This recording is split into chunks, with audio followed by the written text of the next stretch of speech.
Welcome to focus Anantha news. ముందుగా headlines.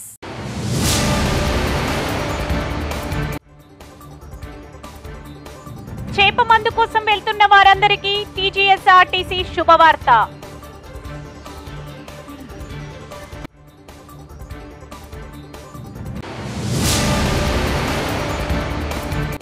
భద్రతా దళాలపై మావోయిస్టుగా bomb దాడులు.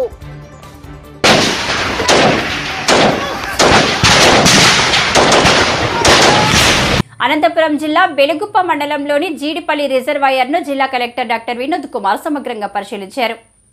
జిల్లాలో హెచ్ఎన్ఎస్ఎస్ సిస్టంలోని అంతర్భాగమైన జీడిపల్లి రిజర్వాయర్ను కళ్యాణదుర్గం ఆర్డీఓ రాణి సుస్మిత, హెచ్ఎన్ఎస్ఎస్ ఎస్ఈ దేశ్ నాయక్ తదితరులతో కలిసి రిజర్వాయర్ను పరిశీలించి పూర్తి సమాచారాన్ని జిల్లా కలెక్టర్ని అడిగి తెలుసుకున్నారు. ఈ సందర్భంగా జిల్లా కలెక్టర్ మాట్లాడుతూ రిజర్వాయర్ బండ్పై ఉన్న పిచ్చి మొక్కలను తొలగించాలన్నారు. రిజర్వాయర్ కోసం భూములు, ఇల్లు కోల్పోయిన వారికి R&R ప్యాకేజీని 1 టన్ సెటిల్మెంట్ కింద మంజూరు కోసం ప్రభుత్వానికి ప్రతిపాదనలు పంపడం జరగ్గా వివరాలు ఆరా తీశారు. ప్రస్తుతం వర్షాకాలం మొదలు కావడంతో హెచ్ఎల్సీ, హెచ్ఎన్ఎస్ఎస్ కింద రాబోయే జూలై, ఆగస్టు, మార్చిలో నీటి విడుదల ప్రక్రియపై పరిశీలన చేయడం కోసం రిజర్వాయర్ను తనిఖీ చేయడం జరిగిందన్నారు. రిజర్వాయర్లో ప్రస్తుతం 0.3 టీఎంసీల నీటి నిల్వ ఉండగా ప్రస్తుతం స్థానికంగా 150 క్యూసెక్ల నీరు వస్తుందన్నారు.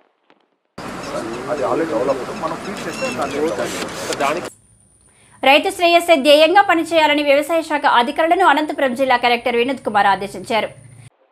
శుక్రవారం కలెక్టరేట్లోని మినీ కాన్ఫరెన్స్ హాల్లో రాయితీపై అంతర పంటల విత్తనాల పంపిణీకి సంబంధించి జిల్లా వ్యవసాయ అధికారి, వ్యవసాయ శాస్త్రవేత్తలు, డివిజన్ స్థాయి, మండల స్థాయి వ్యవసాయ శాఖ అధికారులు నిర్వహించిన సమీక్ష సమావేశంలో జిల్లా కలెక్టర్ పాల్గొన్నారు. ఈ సందర్భంగా జిల్లా కలెక్టర్ మాట్లాడుతూ వేరుశనగ పంపిణీకి సంబంధించిన ఏదైనా సమస్యలు ఉన్నాయా అని క్షేత్రస్థాయి సిబ్బందిని అడిగి తెలుసుకోవడం జరిగింది. అలాగే వేరుశనగతో పాటు అంతర్ పంటలు కూడా సాగు చేస్తారు కాబట్టి ఆ విత్తనాలను కూడా రైతులకు అందుబాటులో ఉంచే విధంగా చర్యలు తీసుకోవాలని ఆదేశించారు. అదేవిధంగా ప్రస్తుతం జిల్లాలో వర్షాలు కురుస్తున్నాయి కాబట్టి రైతులు ఎక్కడ ఇబ్బంది పడకుండా వాళ్లకు అవసరమైనటువంటి విత్తనాలతో పాటు పచ్చి రొట్టె పైర్లకి సంబంధించిన విత్తనాలను అందుబాటులో ఉంచి త్వరలో వాటిని రైతులకు పంపిణీ చేసే విధంగా కృషి చేయాలని వ్యవసాయ అధికారులు.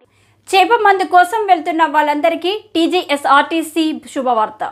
మృగశిర కార్తె ప్రారంభమవుతున్న నేపథ్యంలో ఈ నెల 8, 9 తేదీల్లో హైదరాబాద్లోని నాంపల్లి ఎగ్జిబిషన్ గ్రౌండ్లో చేప మందు ప్రసాదం పంపిణీ చేయనున్న విషయం తెలిసిందే. కాగా ఇందుకోసం ఇప్పటికే విస్తృత ఏర్పాట్లు జరుగుతున్నాయి. ఆస్తమాతో పాటు శ్వాస సంబంధిత సమస్యలతో బాధపడుతున్న వారికి ఈ చేప మందు ఉచితంగా పంపిణీ చేయనుండగా ఇందుకోసం తెలుగు రాష్ట్రాల నుంచే కాకుండా వివిధ రాష్ట్రాల నుంచి కూడా ప్రజలు తరలిరానున్నారు. ఈ నేపథ్యంలోనే చేప మందు కోసం వచ్చే ప్రజల కోసం టీజీఎస్ఆర్టీసీ శుభవార్త వినిపించింది. జూన్ 8, 9 తేదీలో హైదరాబాద్ నాంపల్లి ఎగ్జిబిషన్ గ్రౌండ్లో చేప మందు పంపిణీ చేయనున్నారు. ఈ 2 రోజుల పాటు నాంపల్లి ఎగ్జిబిషన్ గ్రౌండ్ మార్గంలో 130 ప్రత్యేక బస్సులను నడపనున్నట్లు ఆర్టీసీ ప్రకటించింది. ప్రధాన రైల్వే స్టేషన్లు, సికింద్రాబాద్, కాచిగూడ రైల్వే స్టేషన్లు, ప్రధాన బస్టాండ్లు అయిన జేబీఎస్, ఎంజీబీఎస్ నుంచి శంషాబాద్ విమానాశ్రయం నుంచి ఎగ్జిబిషన్ గ్రౌండ్కు ప్రత్యేక బస్సులు నడపనున్నట్లు ఆర్టీసీ తెలిపింది.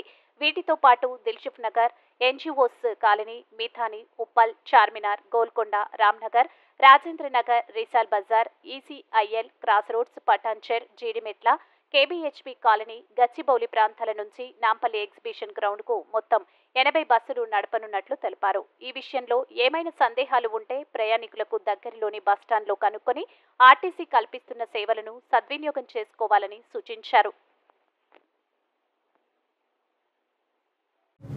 విమానం హోటల్ ప్రారంభం. కర్నూలు శివార ప్రాంతమైన కల్లూరు మండలం దూపాడు కేవీ సుబ్బారెడ్డి ఇంజనీరింగ్ కళాశాల ప్రక్కన విమానం హోటల్లో రాజ్యసభ మాజీ సభ్యులు టీజీ వెంకటేష్, కేవీ సుబ్బారెడ్డి, ఇంజనీరింగ్ కళాశాలల అధినేత కేవీ సుబ్బారెడ్డి, విమానం హోటల్ ఇన్ఛార్జ్ ఆఫీసులు కలిసి ప్రారంభించారు.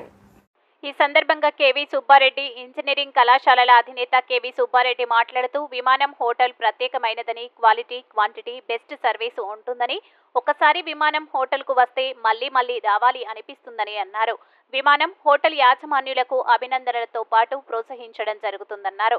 బెంగళూరు నుంచి హైదరాబాద్ వెళ్లే ప్రయాణికులు, కర్నూలు నుంచి బెంగళూరు వెళ్లే ప్రయాణికులు విమానం హోటల్కు రావాలని, రుచికరమైన వంటలతో పాటు మంచి సర్వీస్ చేస్తామని విమానం హోటల్ ఇన్ఛార్జ్ ఆఫీస్ చెప్పారు.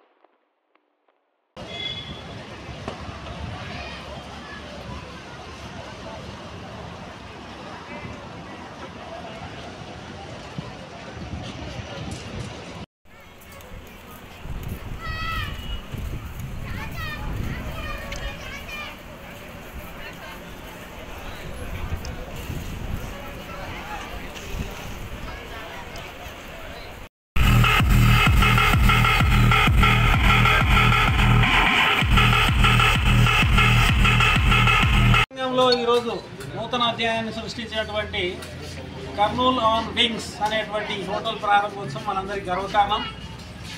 తప్పనిసరిగా క్వాలిటీ ఇవ్వడానికి వాళ్ళు సిద్ధంగా ఉన్నారు. అంబియన్స్ కానీ అలాగే ఫెసిలిటీస్ కానీ చాలా ఉన్నాయి. చిన్న చిన్న ఫంక్షన్స్ చేసుకోవాలన్నా లేదా ఎవరికైనా మంచి భోజనం పెట్టాలన్నా ఇంతకాలం హోటల్ ఎక్కడా అని వెతికే పరిస్థితి ఉండేది. ఈరోజు బెంగళూరు నుంచి హైదరాబాద్ పోయేటువంటి ప్రయాణికులు కానీ లేదా కర్నూలులో ఎవరైనా సరే ఎవరికైనా విందు ఇవ్వాలన్నా కానీ ఇది హోటల్ బెస్ట్ హోటల్ అని నేను ఇప్పటికే గమనించాను. ఎందుకంటే ఇప్పటికే నాకు చాలాసార్లు ఇది భోజనం పెట్టాను. ఇప్పుడు కూడా నేను టీజీ వెంకటేష్ గారు, గౌరవ వెంకటరెడ్డి గారు మేమంతా కలిసి ఈ హోటల్ ఓపెనింగ్ చేశాము. మరి ఇక్కడ ఇలాంటి గొప్ప హోటల్ రావడం కర్నూలుకు తప్పనిసరిగా గర్వకారణం. ఇంతవరకు రాయలసీమలో ఇలాంటి హోటల్ లేదు. చాలా మంచి వస్తువులు ఉన్నాయి. అది చిన్న ఫంక్షన్లు అయినా పెద్ద ఫంక్షన్లు అయినా దేనికైనా కూడా ఏర్పాట్లు సిద్ధంగా ఉన్నాయి. దాదాపు 6 ఎకరాల్లో ఇంత పెద్ద హోటల్ రావడం, అంతేకాకుండా దాదాపు 150 మందికి ఉద్యోగాలు కల్పించేటువంటి యాజమాన్యానికి మనం అభినందనలు తెలియాలి, ఎంకరేజ్ చేయాలి. ఎందుకంటే లేకపోతే ఎవరైనా కానీ ముందుకు రారు. వాడు ఒకడు పెట్టుకొని వాడే కడుక్కుంటూ వాడి కడిగిన చేతులతోనే అన్నం పెట్టి కాకుండా వీళ్ళు వాడే గ్రెయిన్స్ కానీ అన్ని మసాలాలు కానీ ప్రతి ఒక్క ఐటెం కూడా టాప్ క్వాలిటీ ఉన్నాయి. సో ప్రజలందరికీ కూడా మీకు తెలుసు ఒక ఆనెస్ట్గా ఉండేటువంటి కేవీ సుబ్బారెడ్డి గారు నేను విజ్ఞప్తి చేసేది ఏంటంటే ఇమ్మీడియట్గా మీరు వీలైన తొందరగా ఈ హోటల్కి ఒకసారి వచ్చి రుచి చూడండి. ఒకసారి వచ్చిన వాళ్ళు ఎవరైనా సరే మరలా ఇక్కడే వస్తారని నాకు తెలుసు.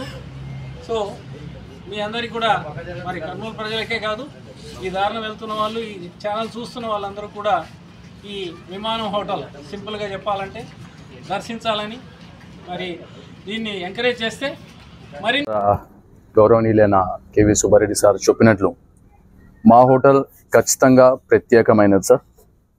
క్వాలిటీలో క్వాంటిటీలో సర్వీస్లో ఎక్సెప్షనల్గా సర్వీస్ ఇస్తామని మా పార్ట్నర్స్తో మేము కేవీ సుబ్బారెడ్డి సార్తో కలిసి we're promising each and every customer sir హైజీన్గా ఫుడ్ సర్వీస్ చేసి అందరికీ బెస్ట్ సర్వీస్ ఇస్తాము, డెవలప్మెంట్ ఇంకా చేస్తాము అని చెప్పేసి ప్రామిస్ చేస్తాం sir. Thank you so much. Kurnool city on wings, mass enterprises. Thank you. YCP ప్రభుత్వ ప్రజా వ్యతిరేక విధానాలపై అలుపెరిగిన పోరాటం చేసి కూటమిని అధికారంలోకి తెచ్చిన ఘనత టీడీపీ జాతీయ అధ్యక్షుడు నారా చంద్రబాబు నాయుడుకే దక్కుతుందని టీడీపీ రాష్ట్ర ఉపాధ్యక్షుడు మాజీ ఎమ్మెల్యే బండి పుల్లయ్య అన్నారు. ఆంధ్రప్రదేశ్లో అసెంబ్లీ ఎన్నికల ఫలితాల్లో కూటమి అభ్యర్థులు విజయం సాధించడంతో మహబూబాబాద్ జిల్లా కేంద్రంలో టీడీపీ జాతీయ అధ్యక్షుడు నారా చంద్రబాబు నాయుడు చిత్రపటానికి పాలాభిషేకం నిర్వహించి టపాసులు కాల్చి స్వీట్లు పంచిపెట్టి టీడీపీ పార్టీ శ్రేణులు సంబరాలు నిర్వహించారు.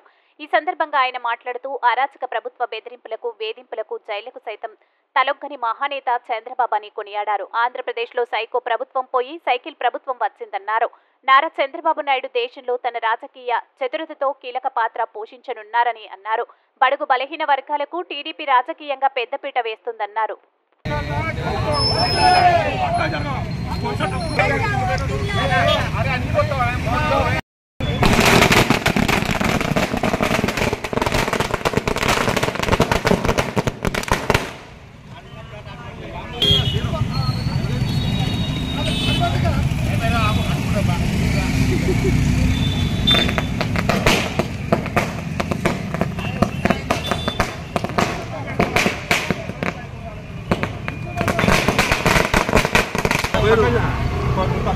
చిన్న సైడ్ కొను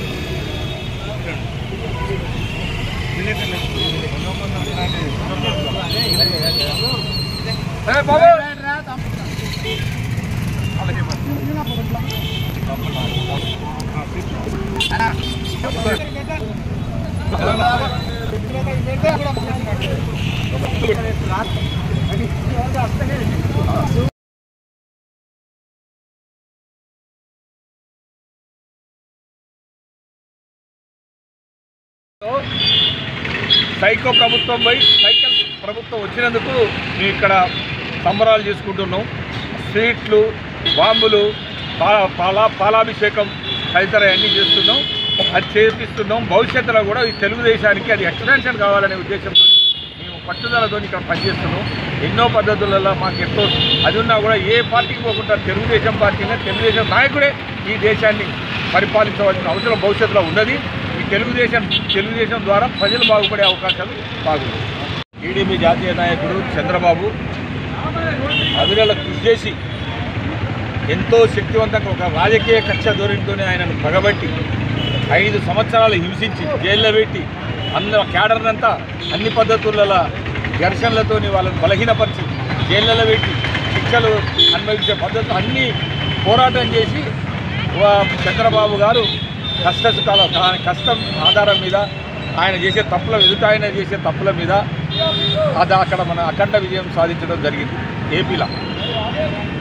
ఆయన సాధించడం అంటే ఇలా దేశంలోనే ఎన్డీఏల కీలక పాత్ర చంద్రబాబు గారు వహించబోతున్నారు. కీలక పాత్ర అంటే ఆశామాశయం కాదు. ఇలా చంద్రబాబు లాంటి వాళ్ళు దేశాన్ని అన్ని పద్ధతులలో ముందుకు తీసుకుపోవాలి. ఇది ఫెడరల్ వ్యవస్థ. ఇది దేశం లోపల మన రాజ్యాంగం ఫెడరల్ వ్యవస్థ. ఈ ఫెడరల్ వ్యవస్థను కాపాడాలి. మళ్ళీ ఈ మతాలకు సమ్మేళనంతో అన్ని మతాలు ఈ ప్రాంతం లోపల ఉన్నాయి కాబట్టి ఈ దేశం లోపల రాష్ట్రంలో అందరికీ సమన్వయ ధోరణితో మతాలను కూడా ముందుకు తీసుకుపోవాలి. అదే కాకుండా బహుజనుల లోపల పెద్ద కర్తవ్యం ఉన్నది సార్ మీద. ఎందుకంటే బహుజనులు దాదాపు 55 నుంచి 60% బీసీలే ఉంటారు. బీసీలకు చట్టసభలు ఇప్పటి వరకు చట్టసభలలో ఇప్పటికి రిజర్వేషన్ లేదు. ఆ రిజర్వేషన్ల కోసమైనా సరే వారు ఇవాళ అన్ని పద్ధతులలో దేశవ్యాప్తంగా పోరాటం చేసి దేశవ్యాప్తంగా బహుజనులను ముఖ్యంగా బీసీలకు పునాదైన తెలుగుదేశం పార్టీకి బీసీలను కూడా ముందుకు తీసుకుపోయే పద్ధతులలో రిజర్వేషన్లు ఇచ్చి దేశాన్నే బాగు చేసే పద్ధతులలో ఉండవలసిన అవసరం ఉన్నది. వారు చేయగలరు. వారికి పాదం పెడితే తెలంగాణలో కూడా మొత్తం తెలంగాణ ప్రాంతం తెలుగుదేశం